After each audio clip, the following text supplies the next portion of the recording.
இந்த கோவாலு கொஞ்ச நாளைக்கு முன்னாடி ஆளுநர் பத்தி தப்பா எழுதிட்டாப்ல ஒரு 2 வருஷமா. கடைசி என்ன பண்ணிட்டாப்ல நீதிமன்றத்தில் போய் நான் எழுதுனதுக்கு மன்னிப்பு கிடைக்கிறேன் முடிஞ்சு போச்சு. அப்ப 2 வருஷம் எழுதுனது இதே அவரோட வேலை. பயப்படாத பயப்படாதா சொல்லு, நீ தான் தைரியமான ஆளத்தை சொல்லு. 2 வருஷம் இல்ல 4 வருஷம் கூட எழுதுவேன். குற்றச்சாட்டு சொல்றது என் வேலை, அதை நிரூபிக்க வேண்டியது உங்க வேலை. சார் நான் வேணும்னு பண்ணல சார், சொல்லுங்கடா. நல்லா இருக்குடா. இதே மாதிரி உன்னை பத்தியும் உன் குடும்பத்தை பத்தியும் 1008 குற்றச்சாட்டை நான் கிளப்பணுமா? அதுக்கு நீ பதில் சொல்லிட்டு உட்காந்துருப்பியா? எனவே ஒரு பத்திரிகையாளராக குறைஞ்சபட்சம் இருக்க வேண்டிய நேர்மை கூட இந்த கோவாலுக்கு கிடையாது. இப்போ இந்த ஈசா விவகாரத்தை வரைக்கும் கோவாலு கடந்த 4-5 வருஷமா கத்திக்கிட்டு கழுதியா கத்திக்கிட்டு இருந்த விஷயம் என்ன அப்படின்னா, பாருங்க பெண் துறவிகள்ன்ற பேர்ல அவன் வீட்டு பிள்ளைகளுக்கெல்லாம் மொட்டை அடிப்பானா இப்படி இஷ்டத்துக்கு பேச வேண்டியது. பாருங்க சோத்திரையும் அடி வாங்கியாச்சு, சேத்திரையும் அடி வாங்கியாச்சு. பத்திரிகையாளருக்கு அழகு இவனா ஒரு 6-7 வருஷமா அளந்து விட்டுக்கிட்டு இருந்தான். அவரோட இறுதி வடிவமாக ஆள்கொணர் மனு வருது. அது உச்சநீதிமன்றம் வரைக்கும் போயிருச்சு. இந்த ஆள்கொணர் மனு என்பது விசாரணை நடத்தின உச்சநீதிமன்றம் போரிய விசாரணை நடத்தி தமிழக காவல்துறை அதற்கு பதிலளிக்க கேட்டுக்கிறாங்க. அதன்படி விசாரணை நடக்குது. இதற்கான தீர்ப்பு வரக்கூடிய தேதி என்ன அப்படின்னா போன மாதம் 18ஆம் தேதி தீர்ப்பு வரப்போகுதுன்னு தெரிஞ்சிருச்சு. ஏம்பா சுடுகாட்டுக்கு சொல்லியாச்சா? சொல்லியாச்சுங்க சார். சார் எரிக்கிறோமா புதைக்கிறோமா சார்? ஏற்கனவே எரிஞ்சுதானே, புதைச்சிடலாம். சரிங்க சார்.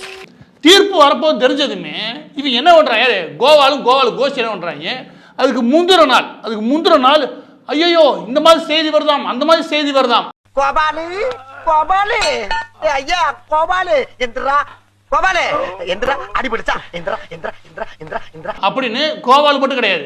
இந்த கோவாலுடன் இருக்கக்கூடிய இந்த தீக்கா கும்பல் இருக்குல்ல, அந்த கும்பல் நடத்தக்கூடிய பத்திரிகையாளர் என்ன செய்தி வெளியிடுறாங்கன்னா, சத்குரு அவர்களுடைய ஈசா மையம் சார்பாக காவல்துறை நடத்தின விசாரணையில திடுக்கிடும் தகவல்கள். என்ன திடுக்கிடும் தகவல்கள்? பலர் காணாம போயிட்டாங்களா. அப்பொழுது கோபாலு 4-4:30 எஸ்கேப் ஆயிருவானா. அங்கே மயானம் இருக்குதான், எப்படி மின் மயானம்லாம் இருக்குதான். அதுக்கப்புறம் காலாவதி மருந்துலாம் யூஸ் பண்றாங்க இப்படின்னு அவன் கிளப்பி விட்டாங்க. 3 முக்கியமான குற்றச்சாட்டுகள் அதான். இங்க இருக்க எவையெல்லாம் இவருடைய கத்தோலிக்க சபைக்கு நெருக்கமா இருக்கக்கூடிய லயோலா கும்பலுக்கு நெருக்கமா இருக்காங்களோ அவன் ஃபுல்லா கிளப்பி விட்டானுங்க. அதுல ஒருத்தன் தான் இந்த கோபால்னு வச்சுக்கேன். இவங்க இப்பெல்லாம் கிளப்பி விட்டாங்க. இவங்களுக்கு நெஞ்சில நேர்மைன்னு கொஞ்சம் இருந்துச்சுன்னா அடுத்த நாள் தீர்ப்பு வரப்போகுது. அதுலையும் காத்திருக்க வேண்டியதானே. அதெல்லாம் லீக் ஆயிருச்சு.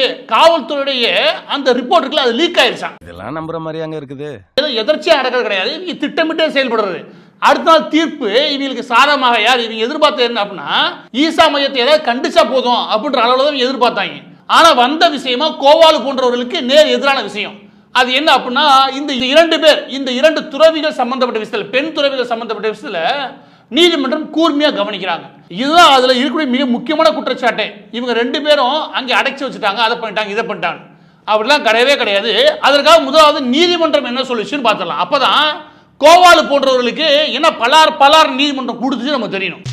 பேச்சாடா பேசுன, கொஞ்சம் நெஞ்ச பேச்சா பேசுன. மன்னர் பரம்பரை மண்ணாங்கட்டி பரம்பரை, நீயே இப்ப மாவு கட்டு பரம்பரை ஆகிட்டாங்க.